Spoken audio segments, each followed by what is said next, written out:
Assalamualaikum warahmatullahi wabarakatuh. Di sini saya akan menjelaskan materi dari mata kuliah Pengauditan 1 dari bab 13 dengan judul Pemeriksaan Biaya Dibayar di Muka atau Prepaid Expenses dan Pajak Dibayar di Muka atau Prepaid Taxes. Sebelumnya, perkenalkan nama saya Zakiatun Nufus dengan NIM 202112105 dari kelas akuntansi 3C. Sifat dan contoh biaya dibayar di muka dan pajak dibayar di muka. Keduanya mempunyai manfaat kurang atau sama dengan 1 tahun sehingga dikelompokkan sebagai aset lancar atau current asset. Biaya dibayar di muka dimaksudkan sebagai biaya yang telah terjadi yang akan digunakan untuk aktivitas perusahaan yang akan datang. Bagian dari biaya dibayar di muka ini yang akan memberikan manfaat untuk beberapa periode kegiatan diklasifikasikan sebagai aset tak lancar. Contoh dari perkiraan-perkiraan yang biasa digolongkan sebagai biaya dibayar di muka adalah yang pertama ada premi asuransi, yang kedua ada sewa dibayar di muka untuk masa 1 tahun yang akan datang, dan yang ketiga ada biaya lain-lain dibayar di muka, misalnya biaya iklan di radio, televisi yang berdasarkan kontrak, barang-barang untuk promosi, atau hadiah berupa gantungan kunci maupun payung. Selanjutnya ada pajak dibayar di muka. Pajak dibayar di muka adalah pajak yang dibayar oleh perusahaan setiap bulan atau dipotong atau dipungut oleh pihak ketiga yang akan diperhitungkan sebagai kredit pajak di akhir tahun atau untuk pajak penghasilan atau di akhir bulan untuk PPN. Contoh dari pajak dibayar di muka adalah yaitu yang pertama ada PPh 22 mengenai dari impor barang. Yang kedua ada PPh 23 dari bunga, dividen, royalti, dan manajemen fee. Yang ketiga ada PPh 25 atau setoran masa pajak penghasilan. Yang keempat ada PPN masukan atau pajak pertambahan nilai yang dipungut oleh pengusaha kena pajak pada waktu perusahaan membeli barang atau jasa kena pajak. Yang dimaksud sewa dibayar di muka adalah sewa operasi. Menurut SAK etap, pembayaran sewa merupakan beban sewa yang diakui berdasarkan metode garis lurus selama masa sewa, meskipun pembayaran sewa dilakukan dalam jumlah yang tidak sama setiap periode. Selanjutnya ada tujuan pemeriksaan atau audit objektif biaya dan pajak dibayar di muka. Yang pertama yaitu untuk memeriksa apakah terdapat internal kontrol yang baik atas biaya dan pajak dibayar di muka. Jika akuntan publik dapat meyakinkan dirinya bahwa internal kontrol atas biaya dan pajak dibayar di muka berjalan efektif, maka luasnya pemeriksaan dalam melakukan substantif tes dapat dipersempit. Beberapa ciri internal kontrol yang baik atas biaya dan pajak dibayar di muka adalah A. Setiap pengeluaran untuk biaya dan pajak dibayar di muka diotorisasi oleh pejabat perusahaan yang berwenang. B. Setiap pengeluaran untuk biaya dan pajak dibayar di muka didukung oleh bukti-bukti yang sah dan lengkap, misalnya polis asuransi, perjanjian sewa menyewa, kontrak untuk advertensi, surat setoran pajak atau SSP, faktur pajak masukan, bukti pemotongan PPh 23, 22, dan lain-lain.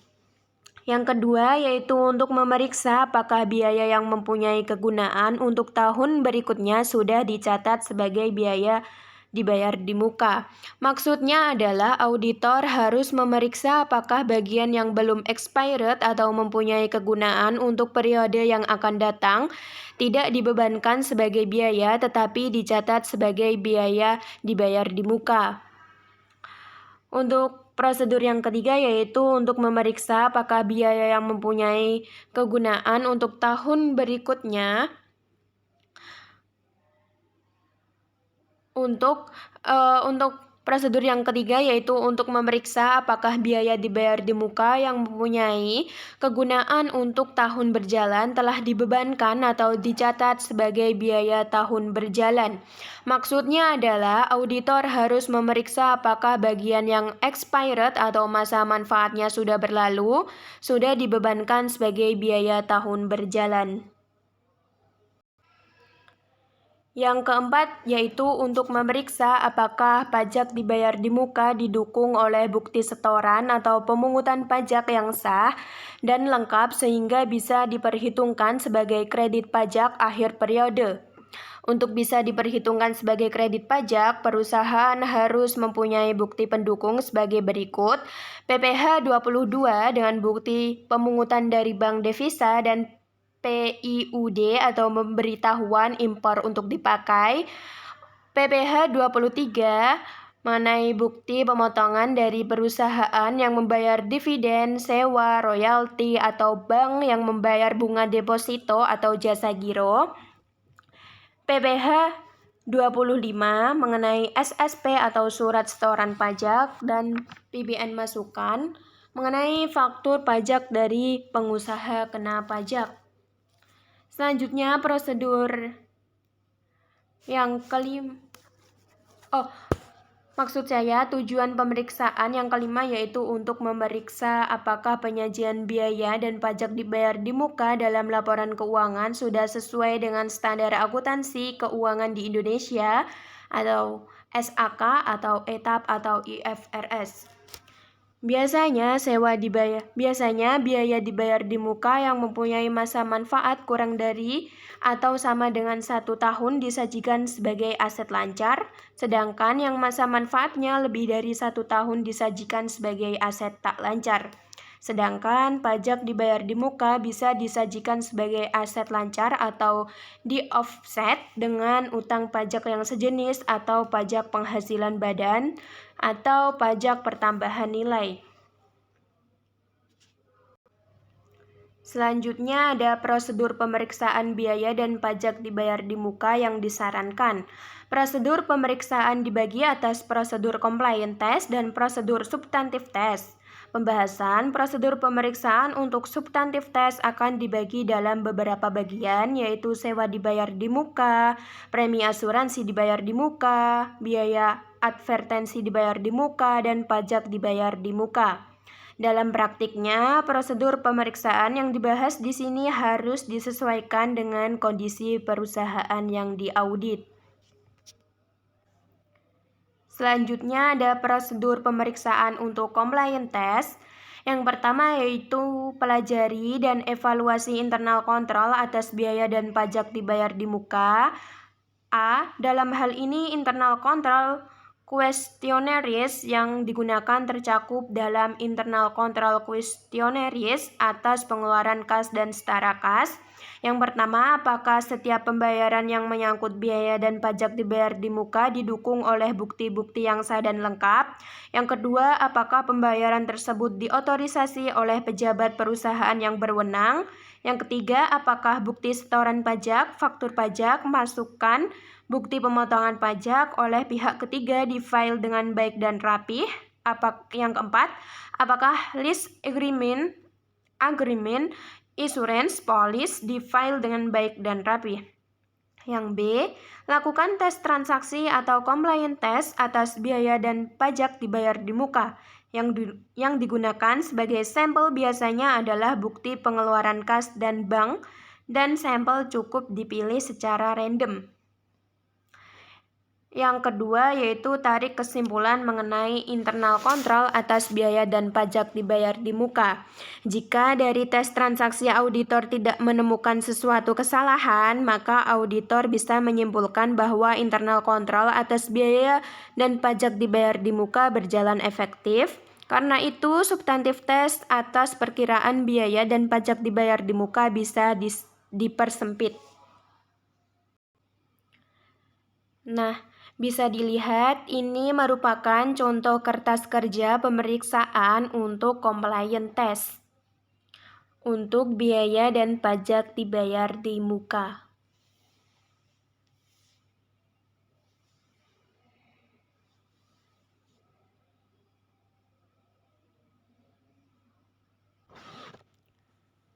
Selanjutnya yaitu ada prosedur pemeriksaan substantif sewa dibayar di muka atau prepaid rent.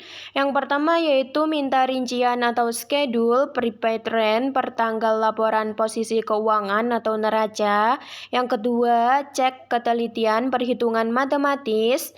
Yang ketiga, cocokkan saldo prepaid rent per tanggal laporan posisi keuangan atau neraca dengan saldo buku besar atau general ledger prepaid rent.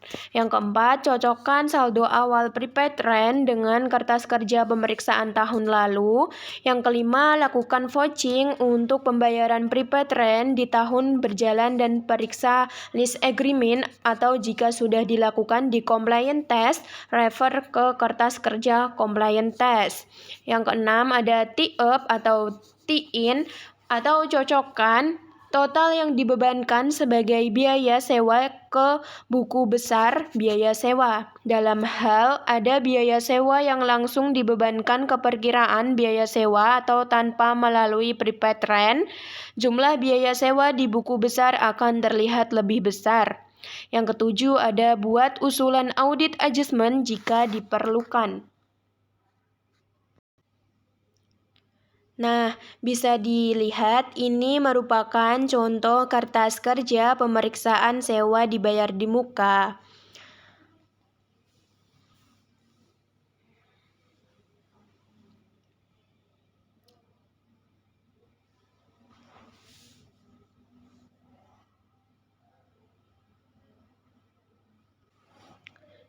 Selanjutnya yaitu ada prosedur pemeriksaan substantif premi asuransi dibayar di muka atau prepaid insurance. Yang pertama ada minta rincian prepaid insurance per tanggal laporan posisi keuangan atau neraca. Yang kedua ada cek mathematical actuary atau ketelitian perhitungan matematis. Yang ketiga, cocokkan saldo prepaid insurance per tanggal laporan posisi keuangan atau neraca dengan saldo buku besar atau general ledger prepaid insurance. Yang keempat, cocokkan saldo awal prepaid insurance dengan kertas kerja pemeriksaan tahun lalu. Yang kelima, lakukan vouching untuk pembayaran premi asuransi di tahun berjalan. Perhatikan apakah ada diskon untuk pembayaran tersebut. Yang keenam, periksa polis asuransi dan cocokkan data dalam polis asuransi dengan rincian prepaid insurance. Yang ketujuh yaitu ada tie-up total yang dibebankan sebagai biaya asuransi ke buku besar biaya asuransi. Yang kedelapan, periksa apakah nilai pertanggungan atau insurance coverage cukup atau tidak dalam arti tidak terlalu besar dan tidak terlalu kecil. Yang kesembilan, perhatikan apakah di dalam polis asuransi terdapat bunkers clause. Maksudnya apakah dalam polis asuransi tersebut ada salah satu pasal yang menyebutkan bahwa kalau terjadi klaim karena yang diasuransikan terbakar atau hilang, maka ganti rugi harus dibayarkan kepada bank. Yang ke-10 yaitu buat usulan audit adjustment yang diperlukan. Nah, bisa dilihat ini merupakan contoh kertas kerja pemeriksaan premi asuransi dibayar di muka.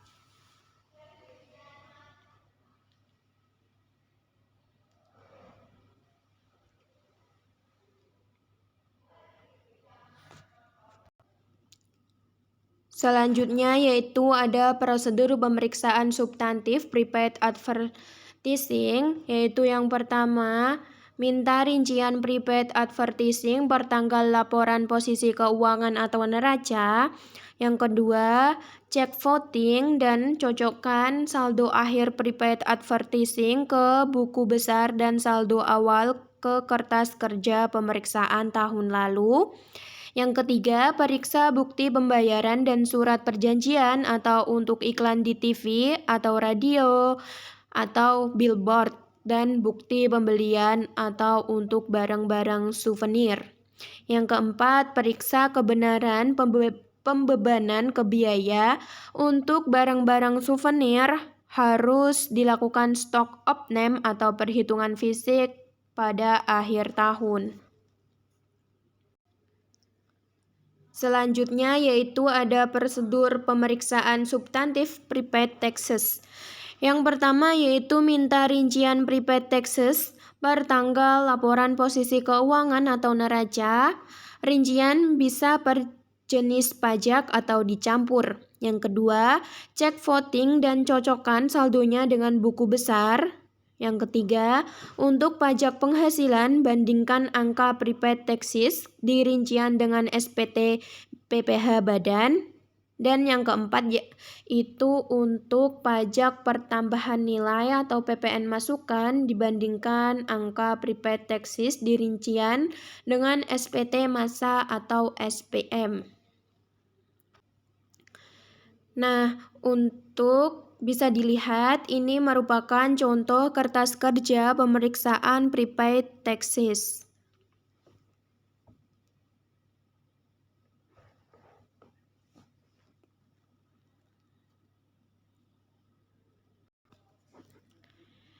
Nah, ini juga dapat dilihat yaitu contoh top schedule prepaid taxes and expenses.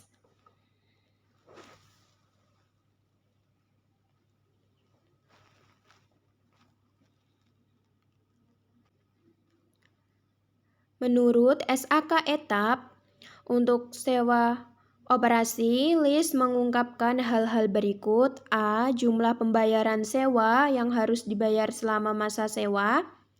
B. Jumlah pembayaran sewa selama periode berjalan yang diakui sebagai beban sewa. C. Jaminan yang diberikan sehubungan dengan transaksi sewa. D. Keuntungan atau kerugian yang ditangguhkan beserta amortisasinya sehubungan dengan transaksi jual dan sewa balik. E. Ikatan-ikatan penting yang dipersyaratkan dalam perjanjian sewa.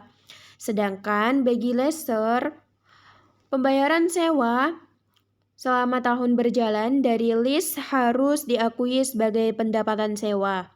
Pendapatan sewa harus diakui dan diukur berdasarkan metode garis lurus sepanjang masa sewa meskipun pembayaran sewa guna usaha mungkin dilakukan dalam jumlah yang tidak sama setiap periode.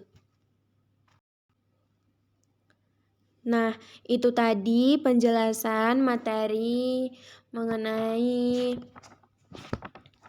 pemeriksaan biaya dibayar di muka dan pajak dibayar di muka. Apabila terdapat kata-kata yang kurang berkenan atau terdapat kesalahan kata, saya mohon maaf. Terima kasih atas perhatiannya. Wassalamualaikum warahmatullahi wabarakatuh.